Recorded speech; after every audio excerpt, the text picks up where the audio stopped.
Hi friends, இன்றைக்கி நம்ம வந்து எக் லாலிபாப் தான் செய்ய போகிறோம். அதுக்கு வந்து நான் 3 முட்டையை எடுத்து வேக வச்சு எடுத்துக்கிறேன்.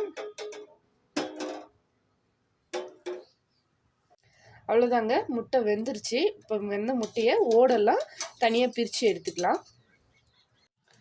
இப்போது நம்ம வேக வச்சு உரித்து எடுத்து வச்ச முட்டையை நல்லா பொடியாக கட் பண்ணி எடுத்துக்கலாம்.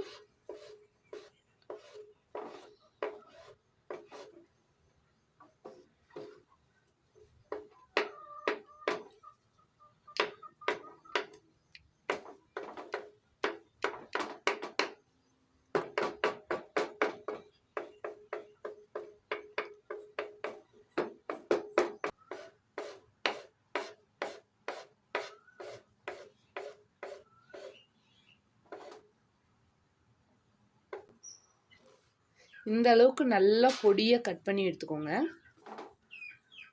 இப்போ வந்து தனியாக ஒரு பாத்திரம் எடுத்து வச்சு நாம் வந்து பொடியாக கட் பண்ணி வச்ச முட்டையை இதில் கொட்டிக்கலாம்.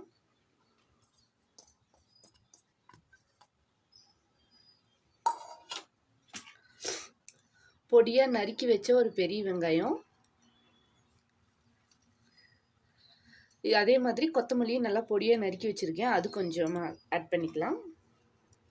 ஒரு பச்சை மிளகாவை நல்லா சின்ன சின்னசாக நான் கட் பண்ணி வச்சுருக்கேன், அதையும் ஆட் பண்ணிக்கலாம்.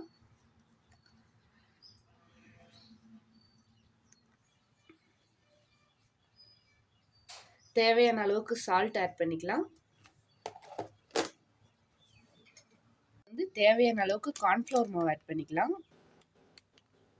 ஒரு 2 டீஸ்பூன் அளவுக்கு இருந்தால் போதும். தேவையான அளவுக்கு கொஞ்சமாக சில்லி பவுடர், கொஞ்சமாக கறி மசால் தூள்,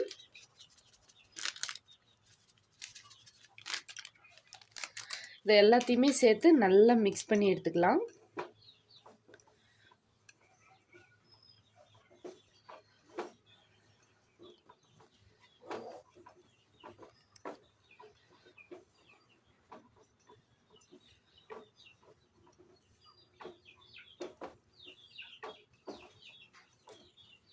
இப்போ வந்து நல்லா மிக்ஸ் பண்ணியாச்சு. நம்ம தேவையான அளவுக்கு உருண்டையாக பிடிச்சி எடுத்துக்கலாம். நம்ம நல்லா அழுத்தம் கொடுத்து பிசைஞ்சு எடுத்துக்கோங்க. இதுக்கு வந்து தண்ணியோ எண்ணெயோ எதுவுமே ஆட் பண்ண தேவையில்லை. இப்படி உருண்டை பிடிச்சிங்கனாவே நல்லாவே பால் ஷேப்புக்கு உங்களுக்கு வந்துடும். இங்கே பாருங்கள், இந்த அளவுக்கு இருந்தாவே போதும். இந்த மாதிரி எல்லாத்தையுமே உருண்டை பிடிச்சி எடுத்துக்கலாம். இது எல்லாத்தையுமே பொரிச்சு எடுக்கிறதுக்கு தேவையான அளவுக்கு எண்ணெய் ஊற்றிக்கலாம்.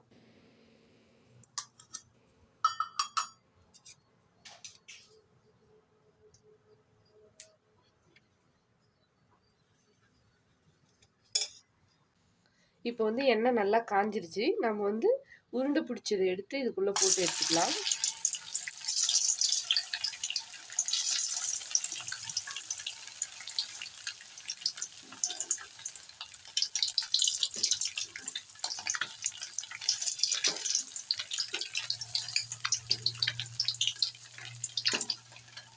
இந்த மாதிரி கொஞ்சம் கொஞ்சமாக மெல்லமாக போட்டு திருப்பி எடுக்கணும். அப்போ தான் வந்து உடையாமல் வரும்.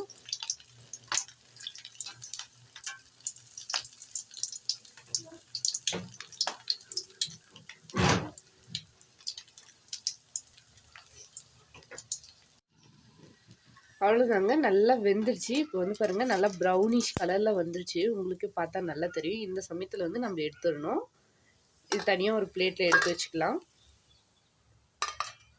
அவ்வளோதாங்க, எக் லாலிபாப் ரெடி ஆயிடுச்சு. நீங்களும் உங்கள் வீட்டில் ட்ரை பண்ணி பாருங்கள். மறக்காமல் வில்லேஜ் ஃபுட் ஜங்ஷன் சேனலுக்கு சப்ஸ்கிரைப் பண்ணிடுங்க.